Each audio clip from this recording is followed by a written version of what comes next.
For many years, we all have thrown several theories at the cause and origin of the green flu. Mutated rabies, prions to a top-secret government bioweapon gone wrong. However, what virus has the ability to do this? Look at it from a different perspective. They move like water and work in unison like ants. The virus is intelligent. Calling it a flu is a major misnomer. The better term is an invasion.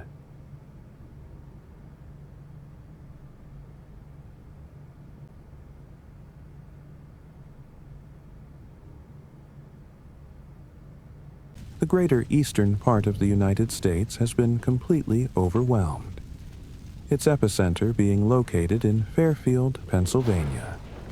We know that patient 0 was a common infected. 2 weeks later, we saw our first special infected, the boomer. This particular infected is a large, bloated individual filled with green bile and large pustules around its body. It can vomit on survivors, covering them in said bile, using either a chemical or pheromone that attracts a horde of common infected. The boomer, although not the most mutated infected, brings some light to the invasion theory. It shows that it needs to spread its proverbial seed.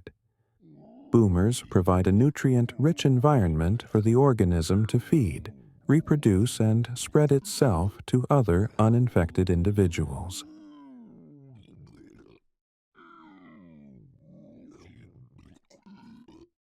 One of the major questions is, how do the infected stay alive and mobile after at least 2 weeks of starvation and intense physical movement?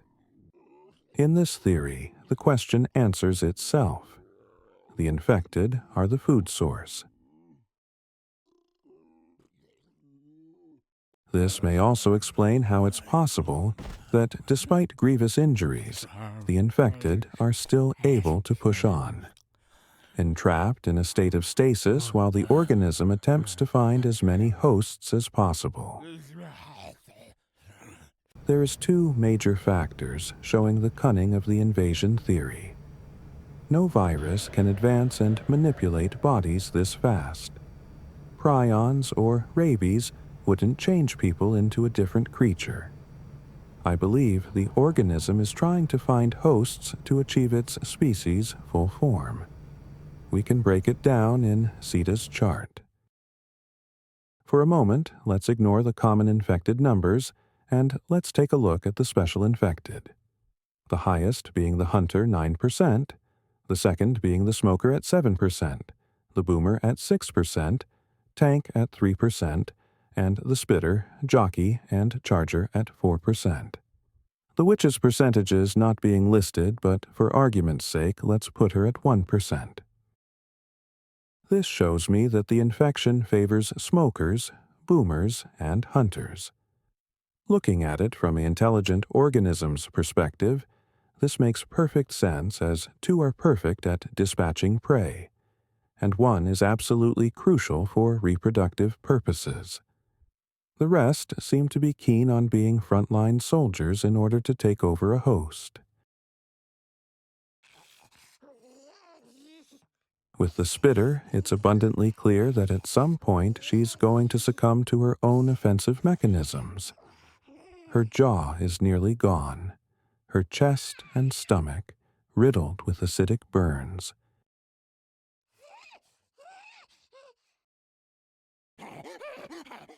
The jockey, on the other hand, although agile, is effectively a biological kamikaze, whose sole purpose is to attach himself to any threats and effectively sacrifice himself for the greater good. Although there may be a chance the organism may keep his kind, as he serves a useful duty in the acquiring of prey and the entrapment of foe alike.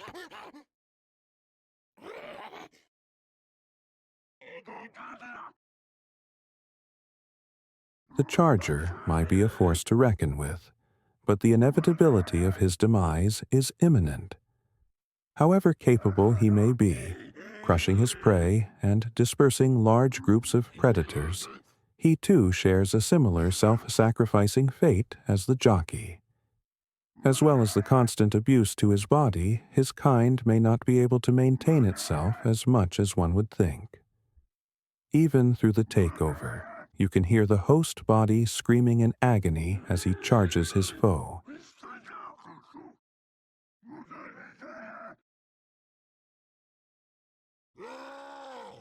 The tank may appear to be the apex predator of the group, but there's a great disadvantage lurking underneath his unstoppable mass.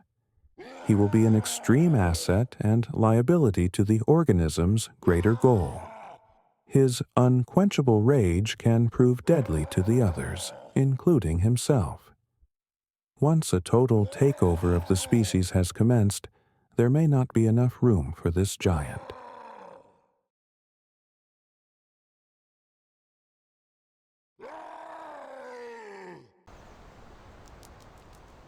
In short, each special infected has a distinct biological function in combat or strategy.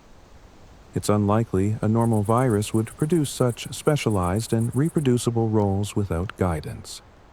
Biological design implies intent, and the numbers show who is already becoming the top contenders. Let's, for a moment, see the world through the eyes of a jockey. Whoever he may have been before his infection is merely a drop of water in an ocean of infected madness. With whatever humanity left in him, only psychotic laughter as an overwhelming force takes control. However, what controls him? Why would a virus put him and the others into a deliberate state of coordinated attack on his fellow man? Each and every move from the jockey to the spitter and finally to the boomer are well executed without any means of communication. A virus does not teach you a new form of non-verbal language. Even here, as the charger, you can see the other infected all follow similar suit as they mount another attack.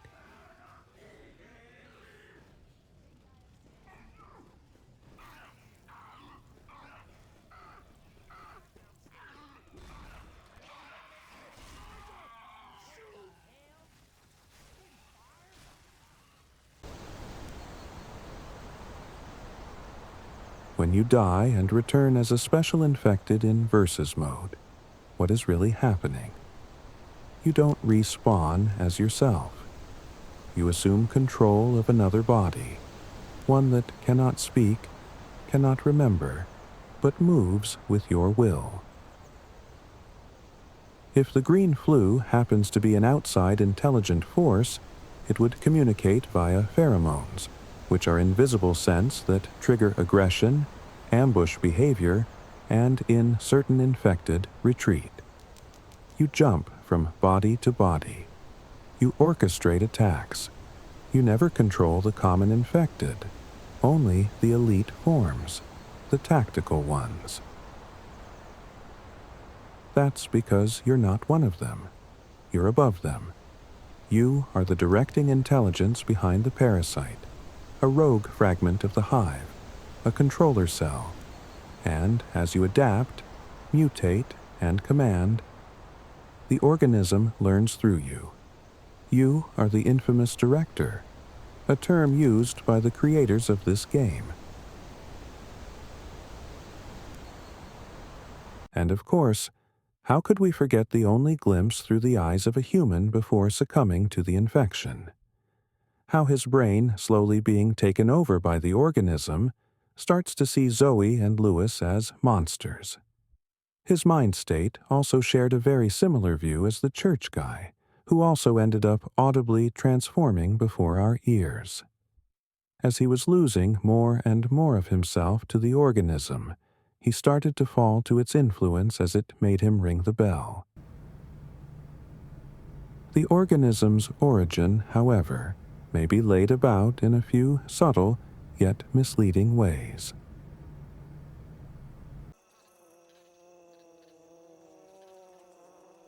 We have seen hints throughout both games that the outbreak may have been spread through livestock. Several areas show us mounds of deceased cows, all having had the skin of their heads removed, potentially for rabies testing. The cows appear mostly in blood harvest and hard rain, both rural settings suggesting early outbreak areas. However, there's always one thing that seems off. Rabies testing involves taking small samples or brain tissue, not removing skin from the face. The observed facial damage in the cows is too extensive and ragged to be a result of routine testing.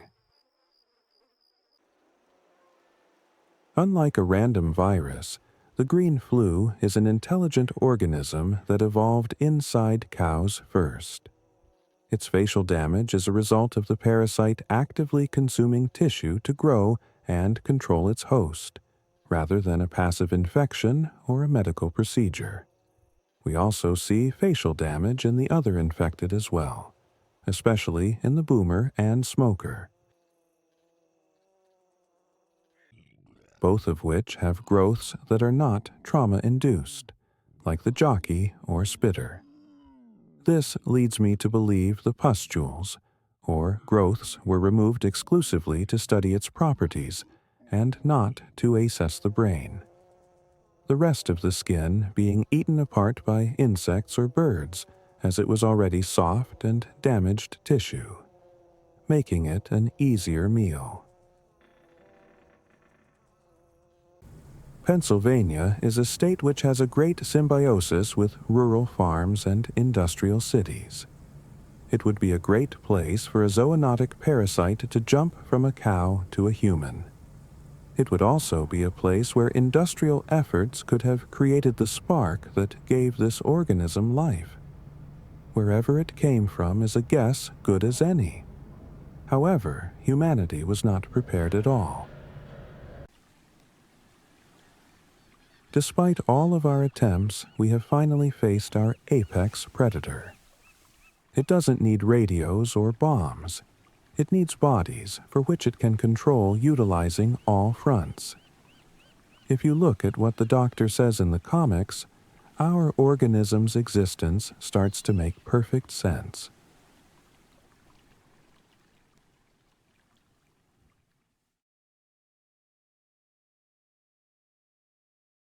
Even the so-called carriers are not safe because it mutated to keep prey around, something to call the herd, or something to keep a food source going with the ultimate fail-safe. The carriers can still infect other humans. This right here solidified my belief that the green flu is not a mutated strain of rabies, but a living, sentient being, striving for parasitic survival.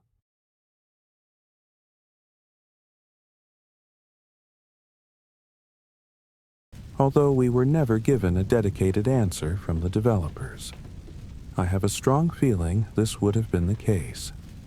Valve games seem to leave us the players with a lot of wonder and mystery into certain aspects of their games.